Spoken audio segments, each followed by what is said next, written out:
সংসদীয় আসনে সীমানা নির্ধারণ আইনের জটিলতা কাটাতে সংশোধন আনবে নির্বাচন কমিশন। ভোটার ও জনসংখ্যার পাশাপাশি ভৌগোলিক অখণ্ডতাকে গুরুত্ব দিয়ে সংশোধনী আনা হবে বলে জানিয়েছেন নির্বাচন কমিশনার আবুল ফজল মোহাম্মদ সানাউল্লাহ।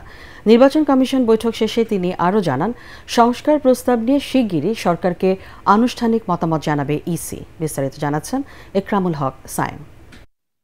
সংসদীয় আসনের সীমানা পুনর্নির্ধারণ ও ভোটার তালিকা আইনের পর্যালোচনা এবং প্রবাসীদের ভোটার করা সহ গুরুত্বপূর্ণ বেশ কিছু ইস্যু নিয়ে সভা অনুষ্ঠিত হয় নির্বাচন কমিশনে। দীর্ঘ বৈঠক শেষে নির্বাচন কমিশনার আবুল ফজল মোহাম্মদ সানাউল্লাহ জানান, সংশ্লিষ্ট আইন পর্যালোচনায় কমিটি গঠনের কথা।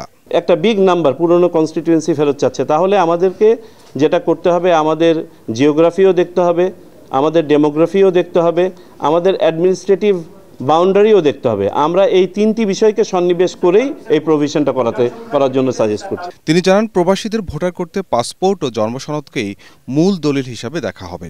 একই সাথে প্রবাসীদের ভোট গ্রহণে তিনটি বিকল্পের কথা ভাবছে নির্বাচন কমিশন। একটি বর্তমানে যেটা আছে পোস্টাল ব্যালট, যেটা খুব একটা কার্যকরী নয়। দ্বিতীয়, প্রক্সি ভোটিংয়ের বিধান বিভিন্ন দেশে আছে, এটা হচ্ছে আমাদের দ্বিতীয় অপশন। আর থার্ড অপশন হচ্ছে ডিজিটাল বা অনলাইনে ভোট দেওয়ার ব্যবস্থা।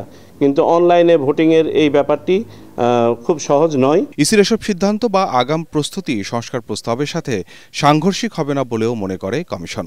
সংস্কার প্রতিবেদন নিয়ে পর্যবেক্ষণ সরকারের কাছে পাঠানো হবে বলে জানান নির্বাচন commissioner. These are all complementary activities. আমি মনে করি আমাদের এখান থেকেও যদি কোনো ইনপুট দেওয়ার থাকে সেটা দিলে পারে, it will be further reinforced. এটার সাথে কোনো কন্ট্রাডিকশনের কোনো সুযোগই নাই। এদিকে সকালে প্রধান নির্বাচন কমিশনার এএমএম নাসির উদ্দিনের সাথে সাক্ষাৎ করেন ইউরোপীয় ইউনিয়নের 2 গণতন্ত্র বিশেষজ্ঞ। 1 ঘণ্টার বৈঠকে ইউরোপীয় ইউনিয়নের প্রতিনিধি জানান, বিভিন্ন পর্যায়ে নির্বাচনী কর্মকর্তারা সুষ্ঠু নির্বাচন আয়োজনে আন্তরিক। এ সময় ভোটারদের আস্থা ফেরানোর উপর তাগিদ দেন ইইউ প্রতিনিধি। We have been here for 2 weeks. We will be leaving the country by the end of this week, and we will be very happy to continue conversations with the national institutions as well as civil society in Bangladesh. EU প্রতিনিধিরা নির্বাচনের সব ধরনের সহযোগিতার আশ্বাস দেন কমিশনকে। Ekramul Haque Sayem, ATN Bangla, Dhaka.